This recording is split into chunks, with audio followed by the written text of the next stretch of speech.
بسم اللہ الرحمن الرحیم ڈیئر اسٹوڈنٹس، گزشتہ 2 لیکچرز میں ہم نے سبق اردو جماعت نہم نئے کورس کے مطابق سبق ابتدائی حساب کی مشق کو 2 حصوں میں تقسیم کر کے اس کی ڈیٹیل میں وضاحت دیکھی، اس کے سوالات کے جوابات دیکھے۔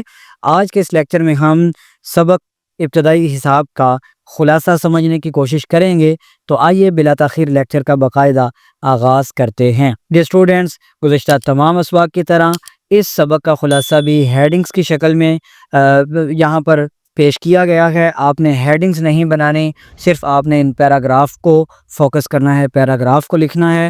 ہیڈنگ صرف اس لیے بنائی جاتی ہے تاکہ آپ کو خلاصہ سمجھنے میں، یاد کرنے میں آسانی اور رہنمائی ملے۔ تو آئیے پہلی ہیڈنگ دیکھتے ہیں، ریاضی کے اصول۔ اس مزاحیہ اور علامتی مضمون میں مصنف نے ریاضی کے اصولوں جمع، تفریق، ضرب، تقسیم، الجبرا اور جیومیٹری کو انسانی، معاشرتی اور سیاسی رویوں سے جوڑ کر دلچسپ انداز میں پیش کیا ہے۔ دوسری ہیڈنگ، جمع کا اصول۔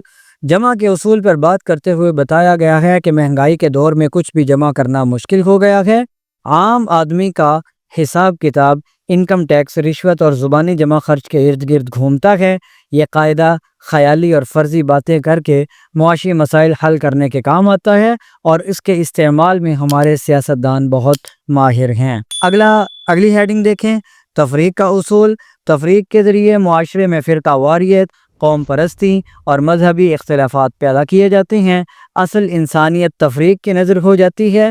قابل توجہ بات یہ ہے کہ جو لوگ زیادہ جمع کر لیتے ہیں وہی زیادہ تفریق بھی کرتے ہیں۔ اور اگلی ہیڈنگ دیکھیں، ضرب کا قاعدہ۔ ضرب میں مختلف اقسام کی جسمانی، نفسیاتی اور معاشرتی ضربوں کا ذکر ہے، جیسے لاٹھی، پتھر یا بندوق کی ضرب، جو انسان کو زندہ تو رکھتی ہے مگر بے جان کر دیتی ہے۔ یعنی ضرب صرف ریاضی تک محدود نہیں بلکہ زندگی کے مختلف پہلوؤں میں بھی اس کا عمل دخل ہے۔ اگلی ہیڈنگ، تقسیم کا قاعدہ۔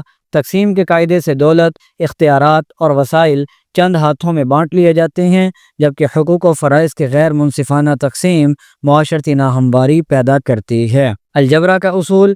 الجبرا کو جبر کے مترادف قرار دے کر اس کے استعمال کو صرف طالب علموں کو فیل کرنے کا ذریعہ بتایا گیا ہے، جبکہ آج کل دکاندار اور گداگر اس کا عملی استعمال کرتے ہیں، جیسے لا اور لا۔ ڈیئر اسٹوڈنٹس، اگلی ہیڈنگ دیکھیں، جیومیٹری کا اصول۔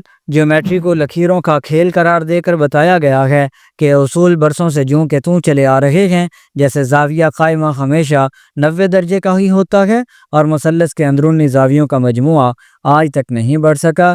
آخر میں خط، نقطہ، دائرہ اور مثلث جیسے جیومیٹری کے عناصر کو انسانی زندگی، خطوط، تقدیر اور عشق سے جوڑ کر پیش کیا گیا ہے۔ ڈیئر اسٹوڈنٹس، آج کے اس لیکچر میں ہم نے سبق ابتدائی حساب کا خلاصہ بھی سمجھ لیا۔